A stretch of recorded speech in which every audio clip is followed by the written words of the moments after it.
Seguimos poniendo la mañana en camino, estamos en el 98.7, estábamos escuchando a Dividido, que mañana estará en el Antel Arena. Y déjenme recordarles, y ya está Juan Raúl, los que nos siguen por el canal YouTube pueden notarlo, déjenme recordarles que hoy es miércoles, por lo tanto hoy tenemos nuestro taller literario en el Seibo, taller literario El Seibo, para lo cual están todos convocados para que, bueno, que se sumen a nuestro taller literario que funciona en el barrio de Malvin. Repito, hoy de 15 a 17 horas el taller literario les espera a todas, les espera a todos, aquellos interesados en acceder, recorrer textos de autores, autoras, cercanos y lejanos en el espacio-tiempo de diversos géneros literarios, los leemos, los recorremos, nos apoderamos, los analizamos,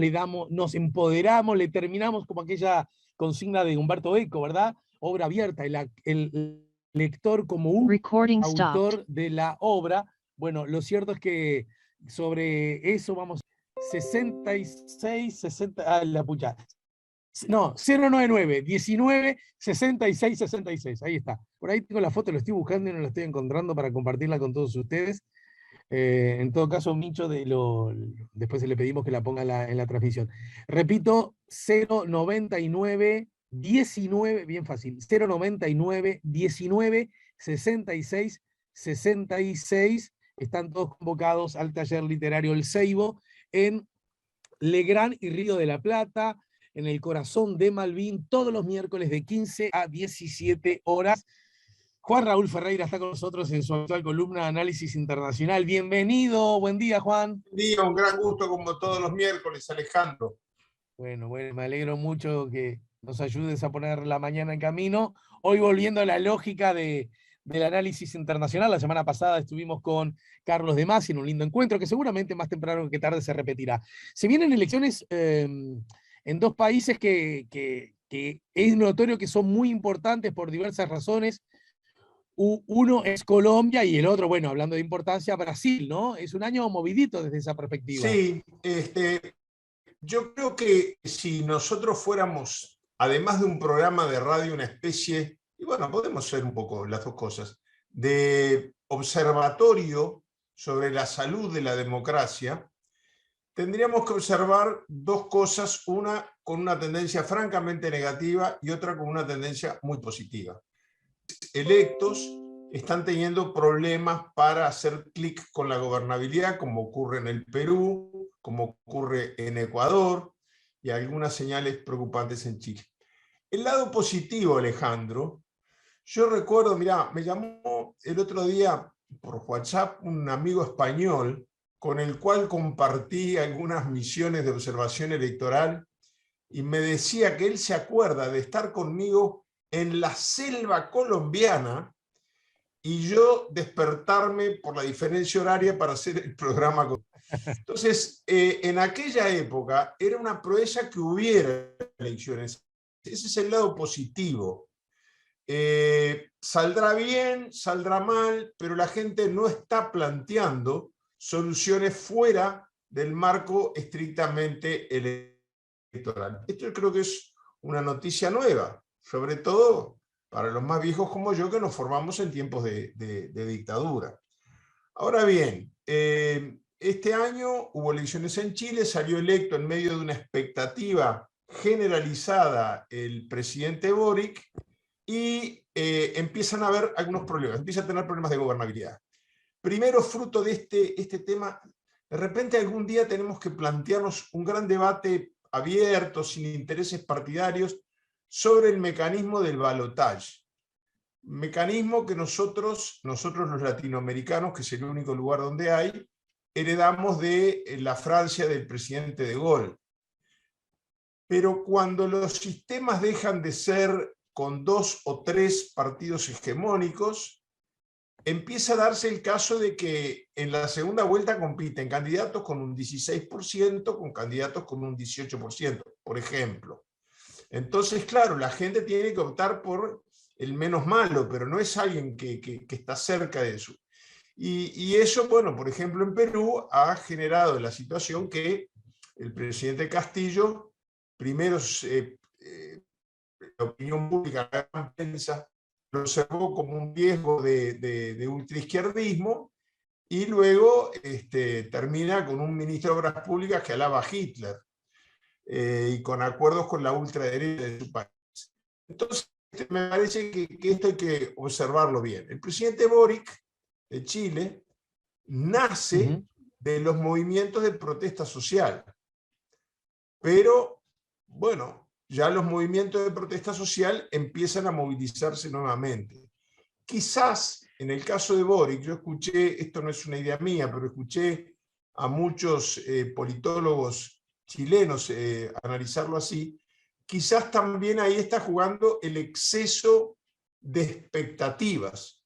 La gente confió tanto en un cambio tan abrupto con el pasado político de Chile, que termina con un presidente que no puede llenar esas expectativas. No hay nada de alarmante en Chile, pero creo que ese es un tema para observar.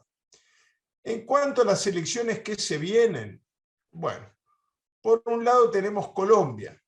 En Colombia se presenta para la reelección el presidente Duque, del partido de la U, que se llama así porque es el que fundó el presidente Uribe, y un candidato como Gustavo Petro, que proviene de la guerrilla, no de la guerrilla de la FARC, de las guerrillas del M-19, que fueron muy activas en la década del 60 y del 70, y que fueron las primeras, no están dentro del sistema político fruto de estos últimos acuerdos de paz, sino que ya estaban integradas de antes. Incluso Gustavo Petro fue 2 periodos consecutivos alcalde de Bogotá y hizo una gestión que fue lo que lo lanzó un poco al estrellato nacional. Pero es distinta que la situación de los guerrilleros de la FARC, que recién están en proceso de reintegrarse al sistema político. No se ha logrado consolidar la paz que figura en los papeles de los convenios. Van a haber elecciones en medio de un clima de violencia muy grande. Hay 2 o 3 firmantes de los tratados de la paz muertos por semana, de los tratados los firmantes por el lado de la guerrilla. Y el ELN, el Ejército de Liberación Nacional, el otro grupo, sigue, no firmó los tratados, sigue en lucha en toda la zona de los cafetales de Neiva, Huila. Es decir, que tenemos 3 sectores, digamos, que estuvieron en el bando de la guerrilla. El M-19, que ya hace prácticamente 2 décadas que está integrado el sistema político totalmente y lleva como candidato a Petro. Por otro lado, tenemos la FARC, que firmaron un tratado de paz que la gente luego no ratificó en un plebiscito, y bueno, está muy cuestionado por amplios sectores de la sociedad. Y por otro lado, el tercero, el ELN, que nunca dijo que iba a abandonar las armas. En ese clima de mucha violencia, se están llevando a cabo las campañas electorales.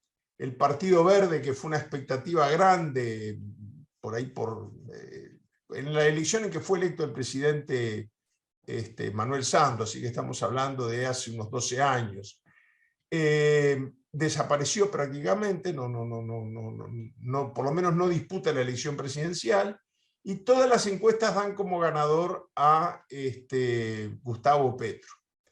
Pero todo este clima de violencia que describimos está teniendo una incidencia muy grande en la campaña electoral, a punto tal que hace ya más de una semana Gustavo Petro fue amenazado de muerte, y yo supongo que él tendrá su sistema de chequeo de qué es serio y qué no, de los llamados que recibe, incluso fundamentalmente de los que son amenazas de muerte, etc.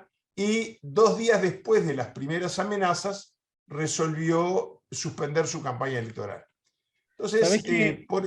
Sobre esto déjame decir, sí, por favor. En la misma dirección que lo que vos señalás, el país de Madrid publica: el fantasma del magnicidio persigue a Colombia. El temor a un atentado contra Petro o cualquier otro candidato no es infundado.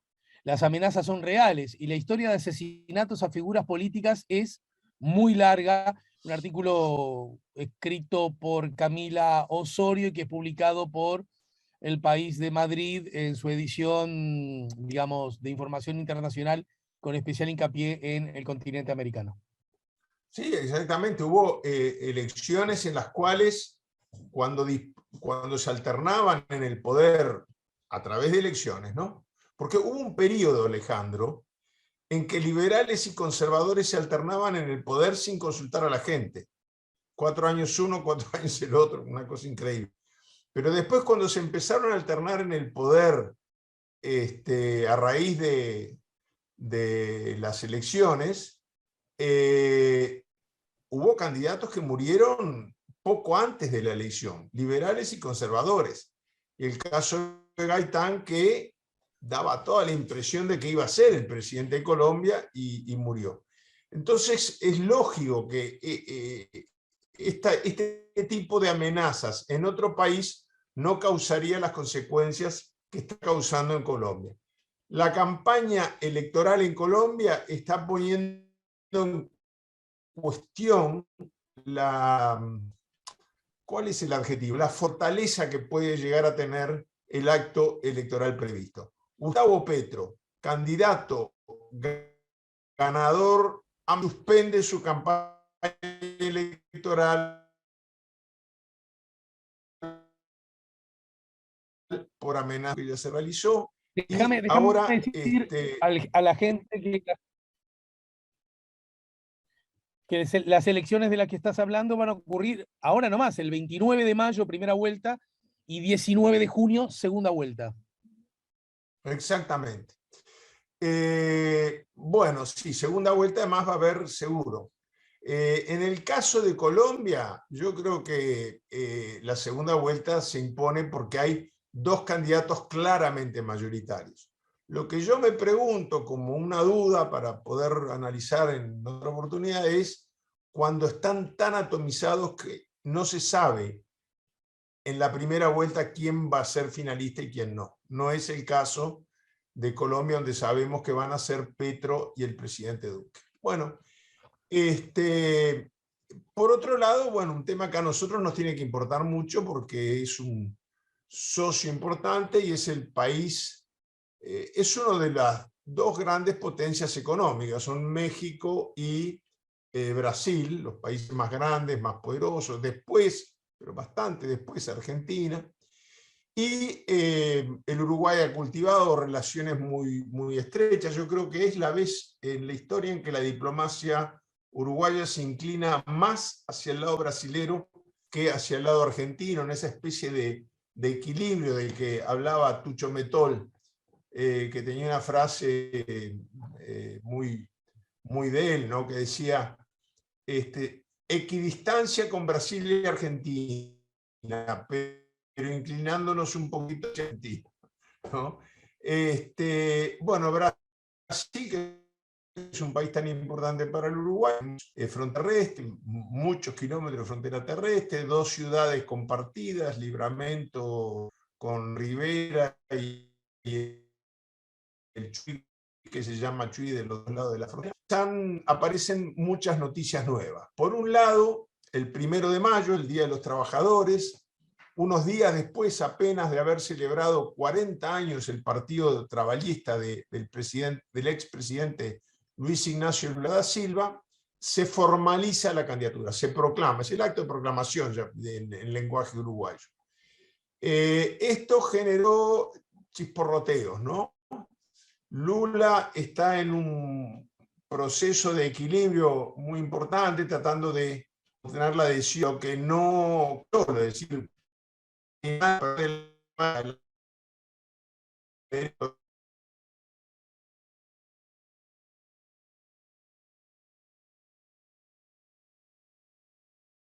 puede llamar la atención. El vicepresidente es secretario del Partido Socialista, pero el Partido Socialista brasilero es heredero más que nada del PMDB y de fuerzas socialdemócratas.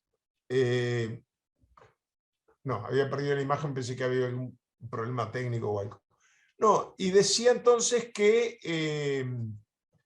en Brasil el hecho de que el presidente Lula, que ya se sabía que iba a ser candidato, pero nunca lo había dicho oficialmente, organizar el lanzamiento de su candidatura el día 1 de mayo, generó algunas dudas.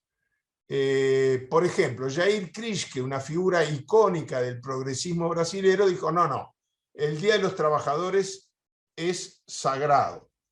¿Me estás oyendo, Ale? Porque tengo algunas señales contradictorias en el equipo. Bueno. Ah, bueno, perfecto, perfecto. No, tenía... Bueno, perfecto. Entonces, en Brasil el primer problema que aparece es que la utilización del 1 de mayo como la fecha de lanzamiento de la candidatura de Lula generó algunos malestares. Yo cité, por ejemplo, el de Jair Krischke, una figura reconocida mundialmente, y que salió y dijo, bueno, no, pero no usen el Día de los Trabajadores para proclamar una candidatura. Pero en general las encuestas le siguen dando una diferencia que se va acortando, pero sin tiempo para que antes del 2 de octubre pueda acercarse. Es más, si siguen las tendencias de hoy, Lula hasta podría llegar eventualmente a ganar en primera vuelta. Finalmente, en Brasil la noticia que yo le asigno una importancia muy grande es las declaraciones permanentes del presidente Bolsonaro contra el proceso electoral. En medio de esto se produce un fenómeno muy curioso. El director de la CIA en Estados Unidos, a mí me da un poco de vergüenza decirlo, pero es como de una novela de García Márquez. El director de la CIA de Estados Unidos sale a defender la democracia latinoamericana, una cosa rarísima. Y hace públicas unas declaraciones donde le pide a Bolsonaro que no hable más para desacreditar el sistema electoral de su país porque pone en riesgo el funcionamiento de la democracia. Él dice que puede, dice el director de la CIA, poner en duda las convicciones democráticas de Bolsonaro.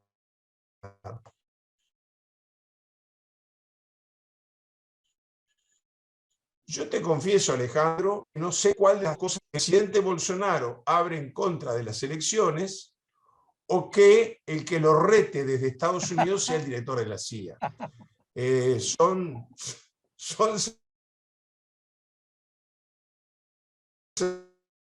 señales a mí, la situación actual. Todo esto se está dando en medio de algo que quizás, si tú estás de acuerdo, conversamos después, pero sería importante, y es importante que los oyentes y las oyentes puedan participar, hasta opinando si quieren. Se viene la Cumbre de las Américas. En todo cumbre caso, que está siendo muy cuestionada. Recordarnos, Juan, las fechas de la elección de Brasil son un poquito más adelante con relación a la de Colombia, son en octubre, ¿no? El 2 de octubre, la primera vuelta. Bueno, y vamos a ver qué pasa con esta Cumbre de las Américas, porque Estados Unidos, en cuyo territorio se va a hacer, ha anunciado que no invita ni a Nicaragua, ni a Venezuela, ni a Cuba. Si tienen que participar o no es opinable. Yo creo que cortar el diálogo siempre es peor que mayor. Sí es cierto, es que no hay ninguna norma que le permita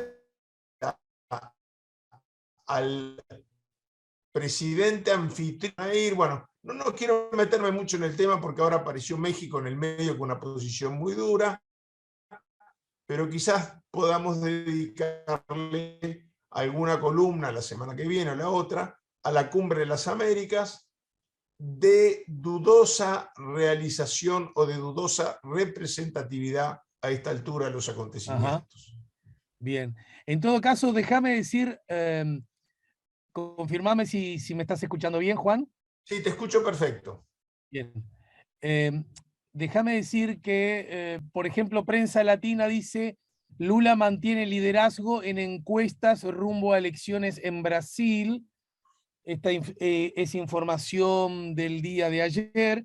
Lula, con un 40.6% de los votos válidos, aparece con una visible ventaja en la carrera rumbo a las elecciones de octubre.